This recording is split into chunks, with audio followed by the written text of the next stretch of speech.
Shalom, shalom. First and foremost, I'd like to give all praises, glory, and honor to Yahweh, Ba'ashim Yahushai, Ba'ashim Rakakadash. Double honors to the apostles and elders of Great Millstone for teaching us his truth. Salutations to the sincere Akim and Akwat me listen. May the blessing of election be upon your house. My name is Brother Okwai. I'm back in here with another quick lesson. And for today's lesson, I want to be going through something a little different from, I guess, topics I normally cover. But these were just observations that I had noticed, being out being out of Babylon for a little bit, and living out in the Caribbean for some time. And what really inspired this lesson was a conversation I was having with my father, and we were talking about trees. And so the title is Trees and the Importance of Living Under a Wise King, right? And so just a quick story, I was having a conversation, with my father, and, so around, his house, essentially, he had all these different trees planted, to around his house, right? To for the shade, and to going for the plethora of different benefits that trees offer for the environment, right? And it's a complete, and I thought it was a very interesting thing that he had done, because it was a very different it's a very different mindset from what Esau, from Esau's mindset, right? And I just wanted to go into that. So as a matter of fact, let me start off with this precept, actually.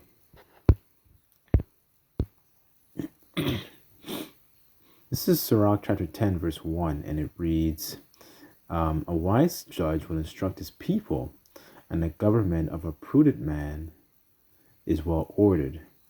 As the judge of the people is himself, so are his officers. And what manner of man the ruler of the city is, such are all they that dwell therein. Verse 3, and here's the key point. An unwise king destroyeth his people, but through the prudence of them shall which are in authority, the city shall be inhabited, right? So I just wanted to bring out that, and I thought it was a very interesting contrast, because what we are living under in Babylon the Great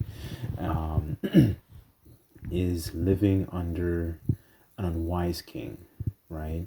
And meaning what makes him unwise is the fact that he doesn't apply the laws, statutes, and commandments to actually govern this world, right?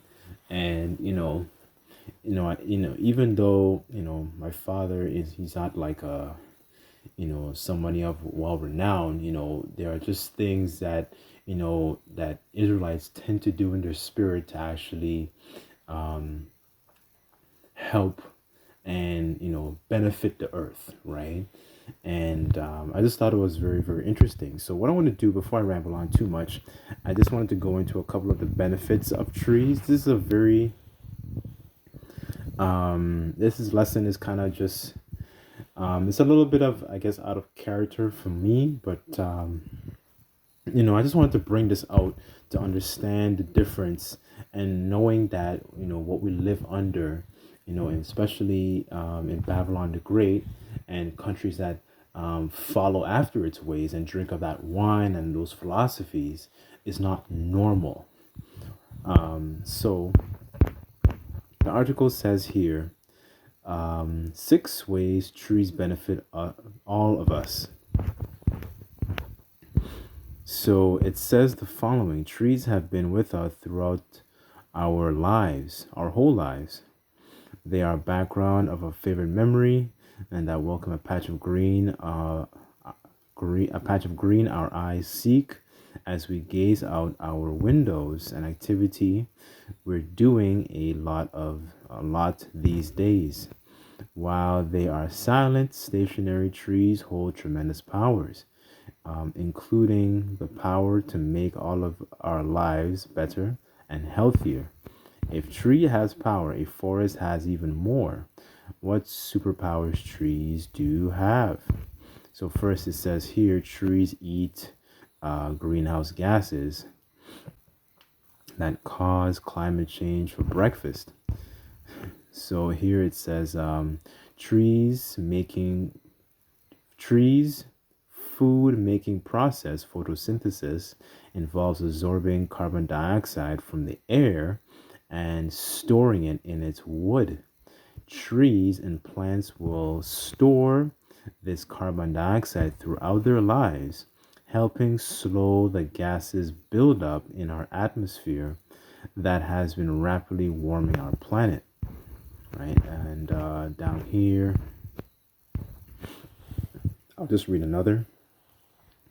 It says trees boost our mental health while raising our physical health. It says here, a healthy tree can lead to a healthy you and me. A study by the TNC scientists showed that the time in nature, like a walk among trees in a city park, correlates with a drop of anxiety and depression. Good news. The good news, it doesn't take a lot of time in nature for these soothing powers to kick in. You may have felt the benefits from a short walk or a hike in your neighborhood. That's why it's so important to actually get out in nature and get away from this concrete jungle and actually unplug and disconnect, right? Because, all these different devices, they eventually it starts to get to you, because the scriptures say that we wrestle not against flesh and blood, but against principalities, powers, and wickedness, spiritual wickedness in high places, right? So that's why it's good to actually not only read the scriptures, but actually get outside, get your vitamin D, and be amongst nature, right? And I know certain brothers they would normally play, or even apostles as well, they would normally be around like a stream, and you're hearing the sounds of nature in the background. You hear the birds like chirping, they hear the water just dripping down the streams and the rivers and stuff like that. Like, that's very good for your mindset, right? Because Satan out here is like a roaring lion seeking who he may devour, right? And it's very, very important to actually be amongst and detox your detox your mind from the filth of Babylon, right? It's a golden cup that's making this place completely drunk, right? So moving on, it says I'll just get another one. What does it say here? Oh, this is the one that my dad was actually telling me about. And he says trees clean the air so we can breathe more easy.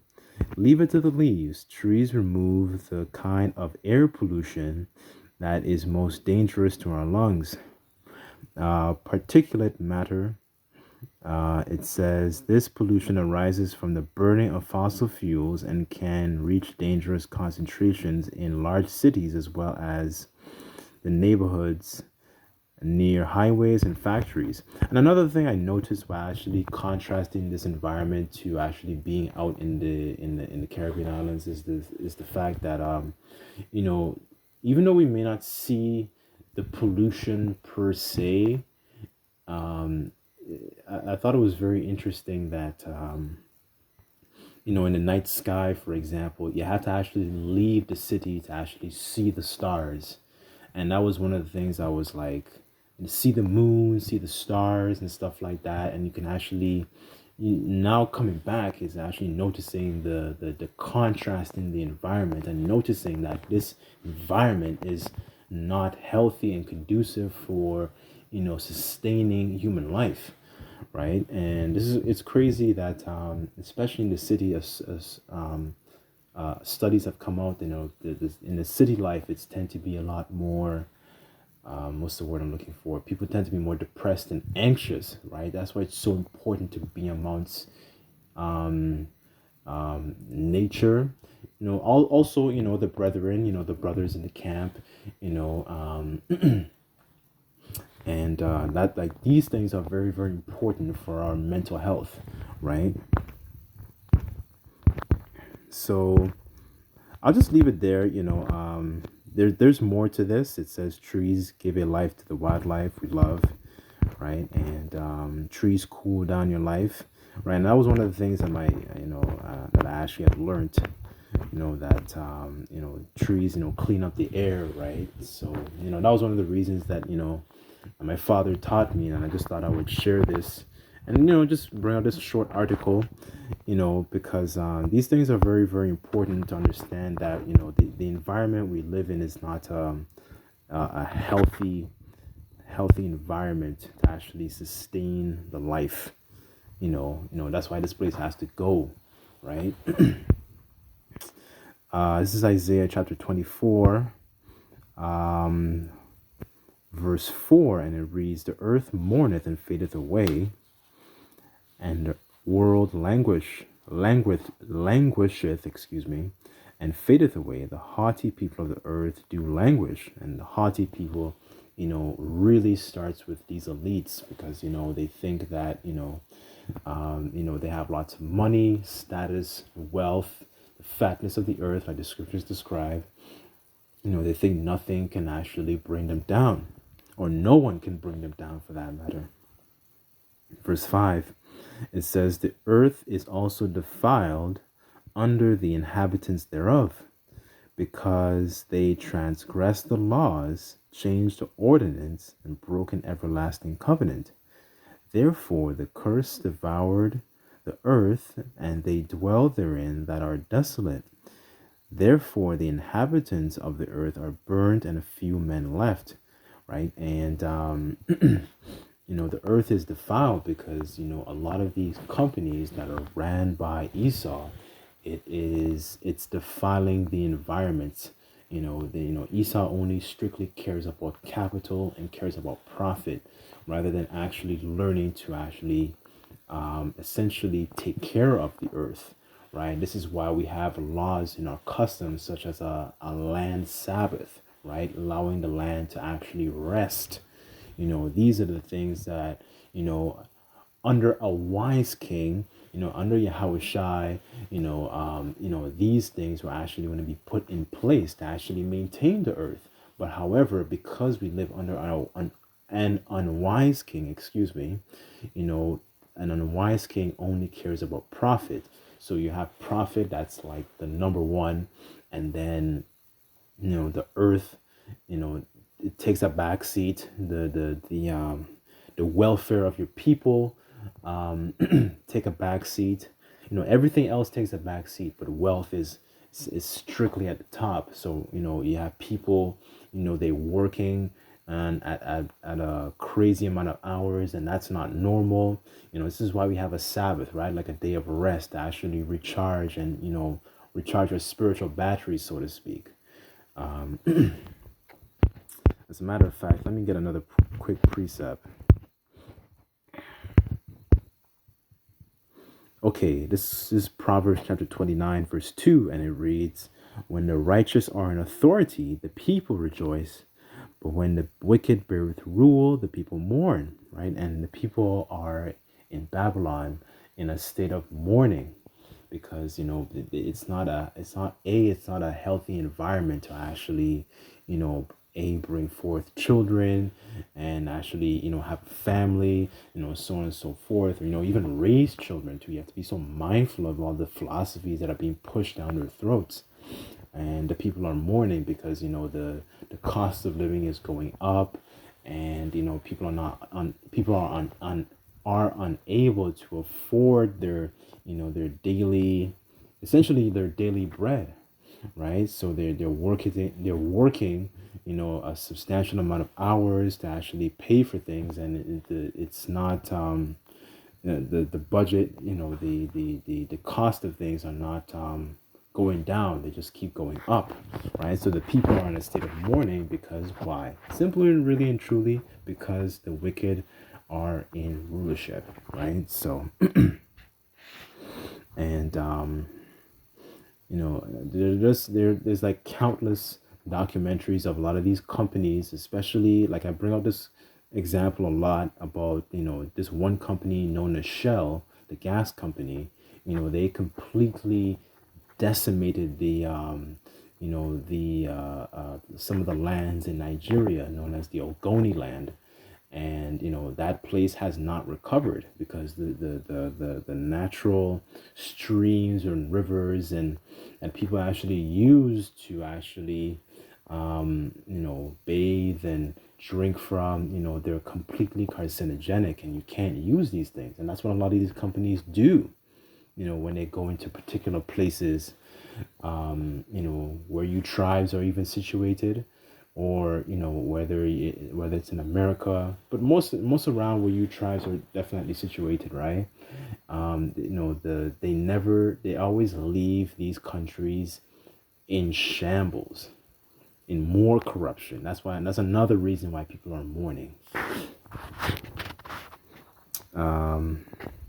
Let's get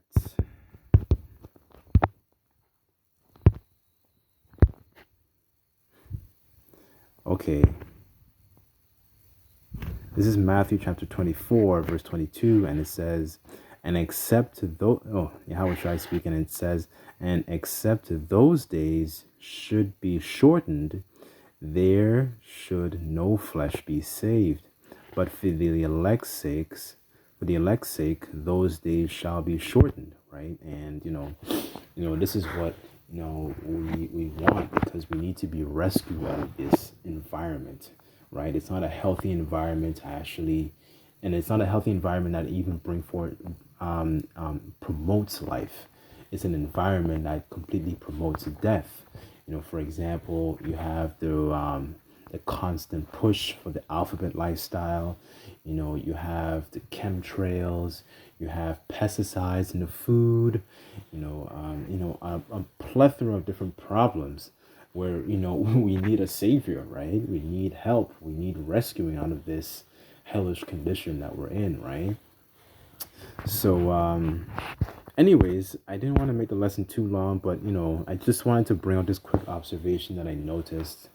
And another thing I also noticed that I wanted to share as well, the trees out here, especially in Babylon, they don't grow any fruit. And in the islands, it's so common to see like different fruits and vegetables just growing on different trees all over all over the place.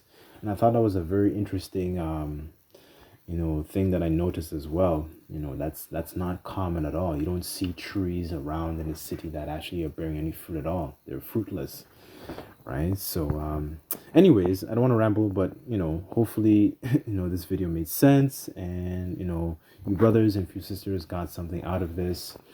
And Khan, anyways, I would like to close, and I'll say all praises to Yahweh, Ba'ashem Yahweh Shai, Ba'ashem Makak Kadash. Double honors to the apostles and elders of Great Millstone for teaching us his truth. Until next time, I say Shalom.